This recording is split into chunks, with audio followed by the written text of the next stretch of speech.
سلامونه نیکې هیلې احترامات ګرانو ملګرو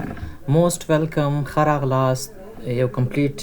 شارټ کورس ده دغه کورس لکه څه رقم چې تاسو ته له نومه معلومیږي مونوګراف لیکنې په هکله دی یعنې څنګه موږ وکولی شو چې مونوګراف ولیکو هغه هم د لوړو زده کړو د وزارت د لایحې اړوند یعنې هماغسې لایحې سره باید سمون وخوري زه به تاسو ته انشاءالله د لوړو زده کړو د وزارت چې کوم نوې لایحه راغلې ده بس دا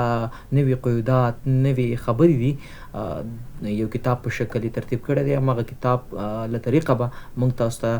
ځینې قیودات ووایو چې تاسو کله اوس غواړئ یو مونوګراف ولیکئ نو څه باید پکې په کومه طریقه ولیکئ او څنګه پکې شامل کړئ چې په دې باندې به موږ خبرې وکړو دغه کورس دوه ډوله خلکو ته ګټور دی او موږ به یې دوه ډوله بخشه تدریس کوو اول ډول چې کوم دی هغه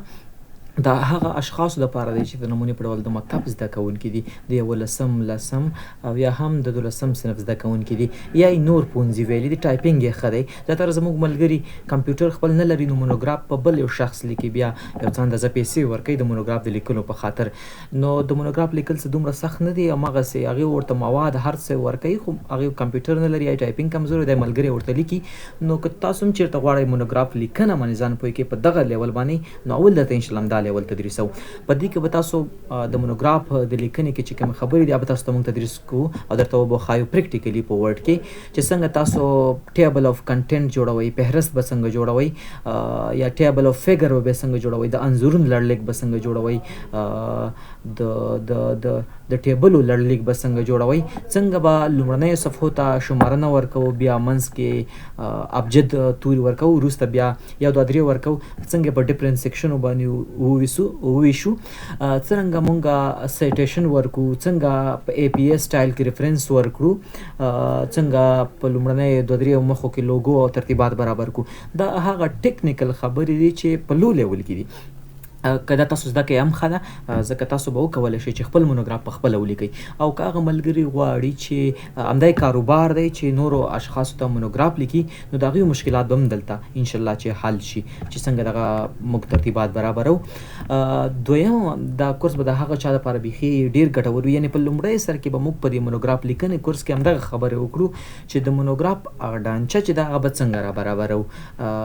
جنرالي ځینې مشکلات تاسو ته چې ما ویل دغه ملګري لري چې دا به ورته څنګه حلوو نو تاسو به بیا کولی شئ چې یو ملګري راته ووایي چې ما ته مونوګراف ولیکه د دغه پیسو په اندازه کې په بدل کې نو تاسو کولی شئ بیا مونوګراف ولیکئ ځکه لیکل څه دومره سخت نه دي صرف ټیکنیکل لږې خبرې دا به درته موږ وکړو دویمه خبره چې کوم ده ګرانه هغه ستاسو د مسلکي اشخاصو لپاره د نمونې په ډول د کمپیوټر ساینس پوهنځي یو محصل دی یا د ژبو ادبیاتو چې کوم دی د پښتو ادبیات یا انګلیسي ادبیات مختلفو د دغې کوم څانګې محصل دی یا هم ټولنیزو علومو کې دی نو هغوی به څنګه مونوګراف لیکي نو د هغوی لپاره بیا دغه کورس دویم سټپ دی یعنې لومړی سټپ بیخي ساده سمپل دی دویم سټپ بیا مونږ د لوړو زده کړو وزارت چې کوم نوې لایحه ده نو دغه کورس به د ټیټ لیول کسانو دپاره هم ښه واوسي چې دغه د مونوګراف لیکنه زده کړي او هغه څوک چې د مختلفو پوهنځیو محصلین دي د اخري سیمسټر غواړي خپل مونوګراف په خپله ولیکي یا د مونوګراف په لیکلو په طرز پوه شي چې په لومړی سپر کې باید څه ولیکم په دویم کې په دریم کې په څلورم کې په پنځم کې انشاءالله د هغې ټیکنیکل خبرې هم درته کوم خو دا خبرې دا هڅه به مونږ انشاءالله چېرته د څه نه ریلیټډ نه کوو د یو خپله د مونوګراف لیکنې دپاره چې کوم دی خپله یو طرحه ده د لوړو زده کړو وزارت لخوا انشاءالله موږ به د هغه په ترو باندې هم دا مخته لاړ شو ځکه تاسو ته دلته دغه یو کوچنی کتاب یې برابر کړی دی چې تاسو که غواړئ مونوګراف ولیکئ نو لومړی باید دا کتاب تاسو وګورئ مونوګراف لیکنې لارښود دا د لوړو زده کړو وزارت علمي چارو معاینیت د څېړنې تعلیف او ژباړې ریاست لخوا لیکل شوی دی نو دې کې مختلف دکتوران کېناستلي او دا تقریبا کال کېږي چې دا نوی ټمپلیټ راغلی دی په دې کې دا خبرې ذکر شوي دي چې طبیعي علومو چې کوم محصلین دي هغوی باید مونوګراف په څو فصلو کې ولیکي د نمونې په ډول په پنځو فصلو کې ولیکي که په شپږ فصلو کې فصلونه سره ملګرو فرق کوي د فصلونو نومونه هر څه باید هماغسې واوسي د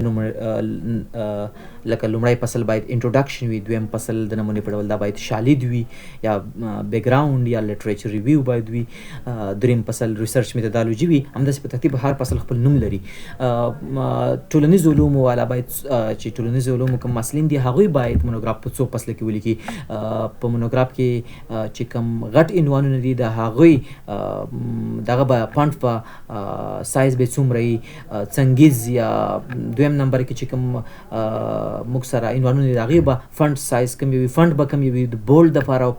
فنټ کم وي. د هر څه په دې کې دا خبرې بیان شوي که چېرته تاسو دغه خبرو په ترو باندې او دغه قیوداتو سره مناسب مونوګراف ونه لیکئ شاید ریجیکټ شي. کم فنټ به کاروئ د ټایټل دپاره، د سب ټایټل دپاره، د نورو لیکنو دپاره سایز به څومره وي، لاین سپیسینګ به څومره وي، اجسټمنټ به کم یو تاسو کوئ د پاراګرافونو د ده تر څنګ سیټیشن به څنګه کوئ او تاسو به په سریزه کې به څه وي، اخره کې به ریفرنس په کوم سټایل کې اچوئ او ډېر علمي خبرې به د کتاب کې دي. نو زموږ د کورس لومړی برخه به دومره لو لیول کې وي چې صرف هغه کسان چې دا کار وي چې مونوګراف ولیکي، نو نور کسان به له ډیټا ورکوي. د مونوګراف لیکنې چې کوم کسان دي هغوی صرف دغه ټیکنیکل شیان سره بلده وو چې تاسو ته موږ مخکې یادونه وکړه. دویم نمبر کې د کورس کې به موږ انشاءالله دغه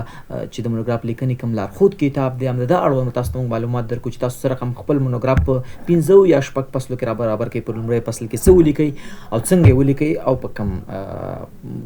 لاره باندې لاړ شئ. صحیح ده. نو کورس ډېر ګټور دی د دواړو اشخاصو دپاره. دوه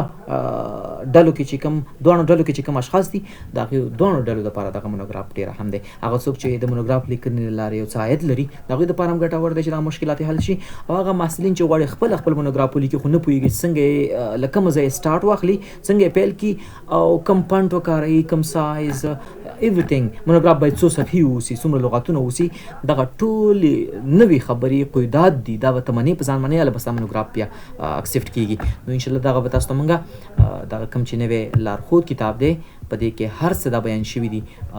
دا به انشاءالله موږ تاسو ته سټپ په سټپ د مونوګراف شکلي جوړښت او نور جوړښتونه به تاسو ته انشاءالله موږ دلته په قرار ووایو. لارښود استاد څوک کیدی شي، موضوع باید چا سره واخلي، لارښود استاد کوم